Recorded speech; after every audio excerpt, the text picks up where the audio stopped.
No enterro do meu pai, muitos familiares me olhavam de uma maneira incriminadora. Muita gente da cidade também. Ainda teve um pastor que aproveitou do momento para jogar indireta para mim. Por fim, eu estava ferido, não respeitaram sequer meu luto, a minha fé estava terrivelmente abalada e, afinal, onde estava Deus? Por que Ele permitiu tantas coisas ruins? O que eu ou minha família havíamos feito para merecer tudo isso? Nesse momento de reviravoltas, eu resolvi me mudar para a capital para trabalhar, estudar. Comecei também um novo relacionamento, muito conturbado.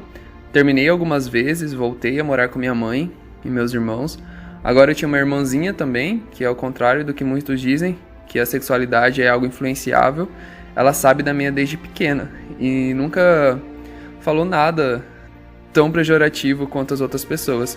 Muito pelo contrário, uma vez ela me disse que eu era igual a ela, gostava de meninos, e eu achei isso super fofo. Mas enfim, entre idas e vindas, continuei morando em Goiânia, continuei lendo os artigos e os textos do Gondim. Em meio ao movimento evangelical brasileiro, quando eu lia 6 sermões, eu sentia algo mais ponderado e confortador. Eu já me sentia muito distante de Deus, mas não por completo. Foi nesse tempo também que conheci a teologia inclusiva e entendi que havia um contexto e um porquê em volta das supostas doutrinas sexuais bíblicas. Era como se uma chama se acendesse em meu coração.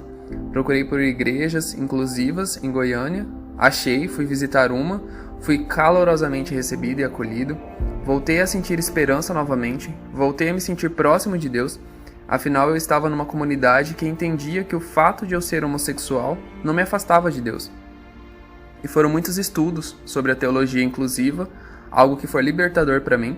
Lá nessa igreja, eu aprendi sobre o contexto das escrituras, sobre a visão de mundo dos seus escritores e que, mesmo que inspirada, a Bíblia se limitava a essas questões. Aprendi a ver a Bíblia de outra forma, senti que ali era um novo recomeço, mas acontece que eu não parei de estudar. Era como se tivesse libertado algo de mim e eu comecei a estudar mais e mais teologia, e não somente a teologia confessional, a acadêmica também. E dentro da confessional, várias confissões teológicas, só que isso começou a ficar confuso para mim. Comecei a orar para que Deus me desse discernimento, mas parece que quanto mais eu orava, mais curioso eu ficava por estudar mais, e por coincidência eu comecei a ver algumas incoerências na comunidade que eu estava. Problemas com dinheiro, briga pelo poder, e por mais que fosse uma igreja inclusiva, ela meio que repetia o mesmo discurso segregador, mas de uma forma velada. Nessa mesma época, cheguei a conversar com o pastor sobre os estudos que existem acerca da formação do Novo Testamento, a compilação dos manuscritos, os concílios, sobre a inerrância bíblica, as tradições. O pastor obviamente não se preocupou em tirar minhas dúvidas e disse que a Bíblia era sim totalmente inspirada, que somente algumas passagens que não. Inclusive sobre a sexualidade, eu não achei essa explicação muito satisfatória. Questionei-o sobre os problemas da igreja e também fui ignorado.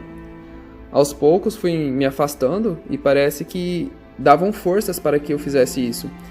Passei a ser visto como um herege até ali numa igreja que se dizia inclusiva.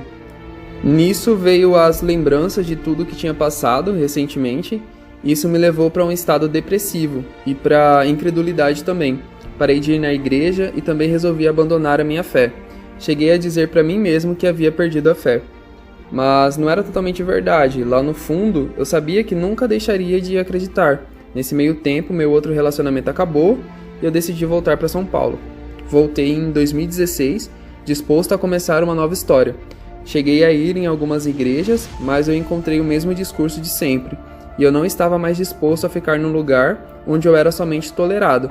Mas a minha incredulidade havia chegado no ponto tão grande que eu criei até um certo tipo de revolta.